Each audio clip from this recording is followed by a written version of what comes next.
Manufacturers adhere to calibration standards, ensuring that phase rotation meters display consistent readings for a given ABC configuration.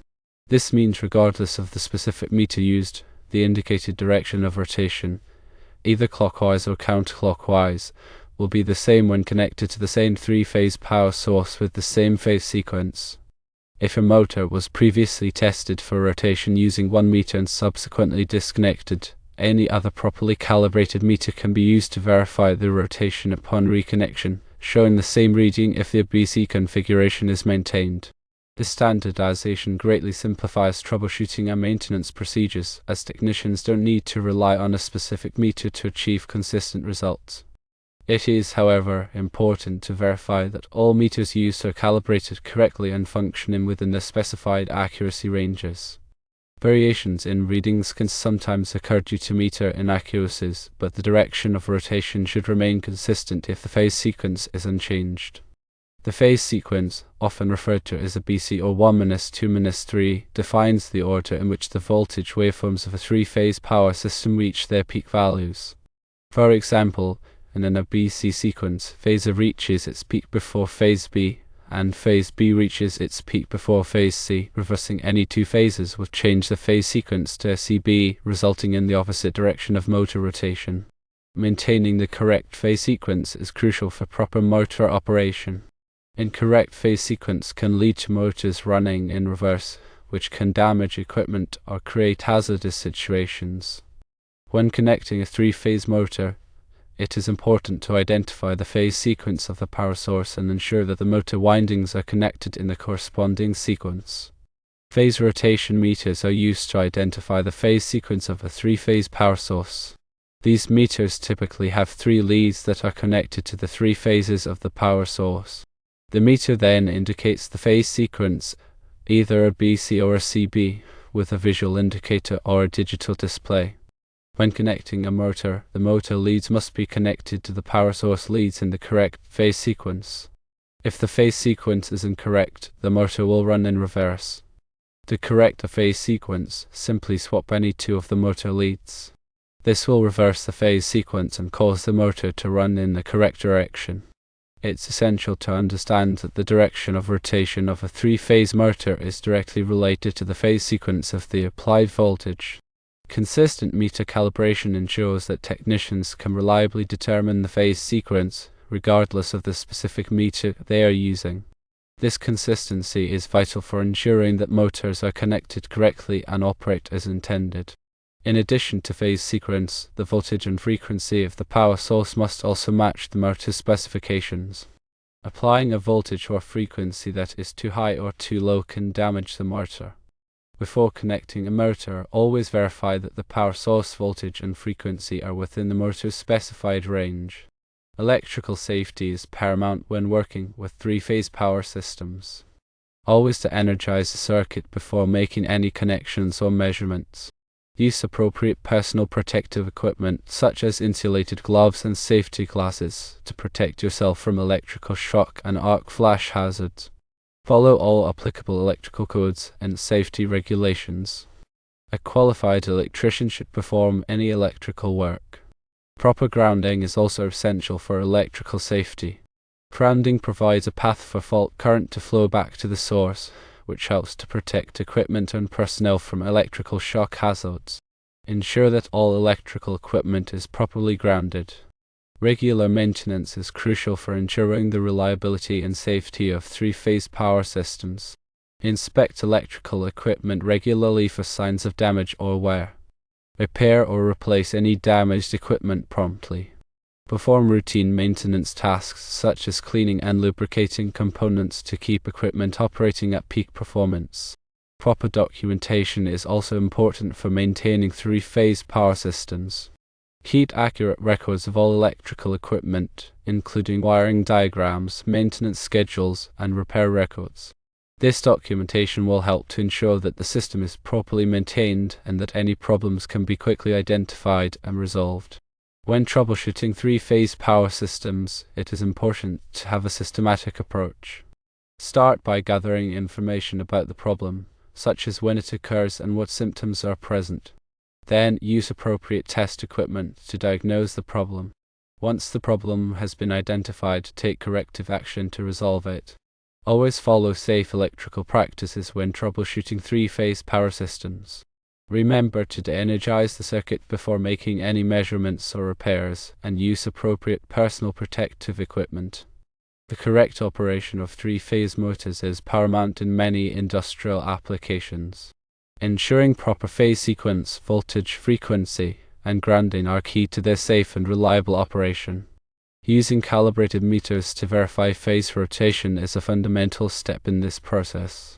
Meters are tools that measure electrical quantities. The readings are only as good as the calibration of the meter. A properly calibrated meter is a must-have. Calibration is the process of comparing a meter's readings to a known standard. This ensures that the meter is accurate and reliable. Calibration should be performed regularly according to the manufacturer's recommendations. There are several factors that can affect meter calibration, including temperature, humidity, and age. It is important to store meters in a safe and dry environment to prevent damage. When using a meter, always follow the manufacturer's instructions. Be sure to select the correct range and function for the measurement being taken. Do not exceed the meter's maximum ratings. This can damage the meter or create a safety hazard. A phase rotation meter has three leads, typically labeled A, B, and C, or sometimes lone, L2, and L3. These leads are connected to the corresponding phases of the three-phase power source. Some meters have an indicator, such as an LED or a rotating disc, that shows the direction of phase rotation. Other meters have a digital display that shows the phase sequence, either a BC or a CB. To use a phase rotation meter, first ensure that the power source is de-energized. Connect the meter leads to the corresponding phases of the power source. Energize the power source and observe the meter's indicator. The indicator will show the direction of phase rotation. If the phase rotation is incorrect, swap any two of the power source leads to correct it. Once the phase rotation is correct, de-energize a power source and disconnect the meter leads. The correct phase rotation is essential for proper motor operation. Incorrect phase rotation can cause the motor to run in reverse, which can damage equipment or create hazardous situations. There are different types of electrical meters to consider. Firstly, analog meters use a needle that moves across a scale to indicate the value of the measured quantity. Analog meters are relatively inexpensive and easy to use. However, they are not as accurate as digital meters. Secondly, digital meters use a digital display to show the value of the measured quantity. Digital meters are more accurate than analog meters and are easier to read. However, they are more expensive than analog meters. Thirdly, clamp-on meters are used to measure current without having to break the circuit. Clamp-on meters are very useful for troubleshooting electrical problems. However, they are not as accurate as other types of meters. The accuracy of an electrical meter is determined by its tolerance. Tolerance is the amount of error that the meter is allowed to have. The lower the tolerance, the more accurate the meter.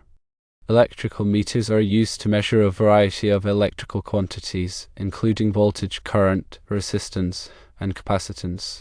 Voltage is the electrical potential difference between 2 points.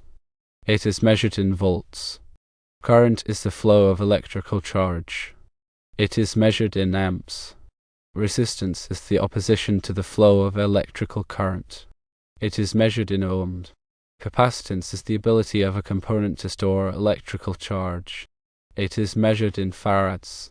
When using an electrical meter, always be sure to select the correct range and function for the measurement being taken. Do not exceed the meter's maximum ratings. This can damage the meter or create a safety hazard. The NEC, or National Electrical Code, provides guidelines for the safe installation and operation of electrical systems. The NEC covers a wide range of topics, including wiring methods, overcurrent protection, grounding, and equipment installation. It is important to be familiar with the NEC when working with electrical systems. The NEC is updated every 3 years. The latest edition of the NEC is the 2023 edition. The NEC is published by the National Fire Protection Association, or NFPA. The NFPA is a non-profit organization that develops and publishes codes and standards for fire safety. The NEC is adopted by many states and local jurisdictions.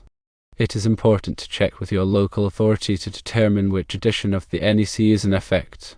Article 90. 1 of the NEC covers the purpose of the NEC.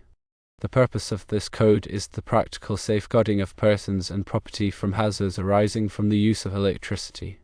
Chapter 1 of the NEC covers general requirements. Chapter 2 of the NEC covers wiring and protection. Chapter 3 of the NEC covers wiring methods and materials. Chapter 4 of the NEC covers equipment for general use. Chapter 5 of the NEC covers special occupancies. Chapter 6 of the NEC covers special equipment. Chapter 7 of the NEC covers special conditions. Chapter 8 of the NEC covers communications systems. Chapter 9 of the NEC contains tables and examples. Table 310.16 in the NEC provides ampacity ratings for conductors. Ampacity is the maximum current that a conductor can carry continuously under specified conditions of use without exceeding its temperature rating.